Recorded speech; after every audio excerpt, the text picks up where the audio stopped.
The Brownsville City Commission approved a budget amendment to cover legal expenses from a lawsuit over certificates of obligation. Christine Cavazos fills us in. The Brownsville City Commission has approved a $37,000 budget amendment to cover legal expenses stemming from a lawsuit.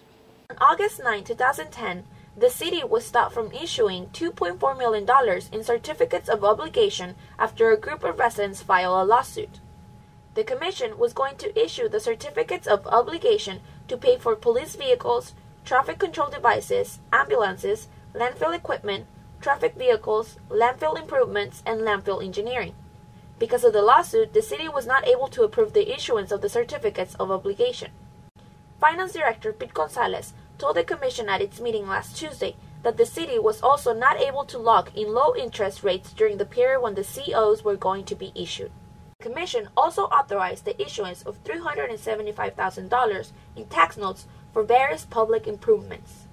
Gonzalez explained tax notes are debt obligations similar to certificates of obligation, which are secured with the pledge of annual ad valorem taxes. The city is authorized to issue tax notes under law to acquire, construct, and equip public improvements. For the Collegian News, I'm Christine Cavazos. Here's Daniel Beltran with the Student of the Week. Hello, we are here with the UTB TSC Student of the Week, Ms. Sonia Garcia. Could you please tell me, what is your major and classification? My major is Bachelor in Spanish, and my associate is in Translation. What is your GPA? My GPA is 3.1. Why did you choose UTB TSC? I choose UTB because I like the programs they have. What do you like most about the university? The programs, the professors, the spirit, the health services. What are your short and long-term goals? My short and long-term goals are to finish my Bachelor in Spanish and my minor in Translation. What would be your ideal job? Book editing. I want to be a book editor. What advice do you have for students preparing for an exam? To make time to study before the exam, do not procrastinate, and to be ready. What are your hobbies? My hobbies are reading, camping, and watching movies. Please tell me an anecdote about your life. About a year ago, I have some health problems I didn't know. I was in my government class, and I started feeling dizzy and drowsy, and I had to go out of the class. And some of the students, they were helping me, asking me how do I feel and how they can help me. And some of them called the nurse, and then the health services come up to me and they were helping me. They called the ambulance, and what was happening was that I was about to have a stroke, and they took me in time to the hospital, and I'm glad because they really helped me in time. Well, Ms. Garcia, thank you very much for sharing your experiences with us. And for the Collegian News, I'm Daniel Beltran. Cameron County is reviewing its park policies. Francisco Garza reports. At its meeting last Thursday, the Cameron County Commissioners Court heard the continuing debate over closing the entrance to the Laguna Madre Nature Trail. Currently, the South Padre Island Birding and Nature Center, which connects with the trail at 3 points, charges an entrance fee, according to the Birding Center's official website.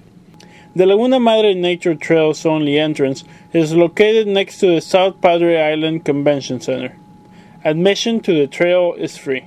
Some of these folks are making their way all the way to the Birding Center. Pinkerton supports closing the entrance and having visitors enter the trail through the Birding Center entrance. He said that if the entrance at the Convention Center remains open, the Birding Center will continue to lose money. But Cameron County Judge Carlos Cascos disagreed. It's going to be a financial disaster if they charge the Birding Center and Birding. I have not seen anything that shows that. Pinkerton said officials could not determine the actual dollar amount that the Birding Center is losing.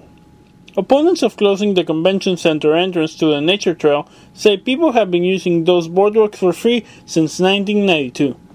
South Padre Island resident Karen Moore opposes closing the Nature Trail entrance. I personally have suggested to a $6 million facility events such as a kids that would bring in a lot of money as an event center instead of trying to take away from something that has been free.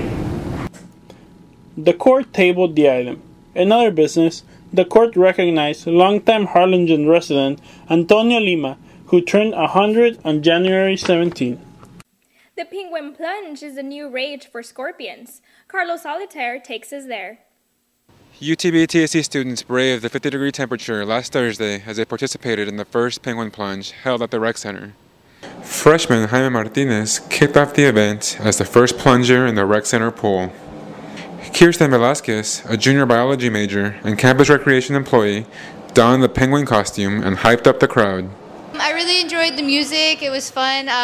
We had hot chocolate with big marshmallows. That was really neat. And just seeing everyone all cold, getting out of the water. Contestants participated in 3 events. The first was the recreation relay that involved teams of 2 running the width of the pool in a race to beat the clock.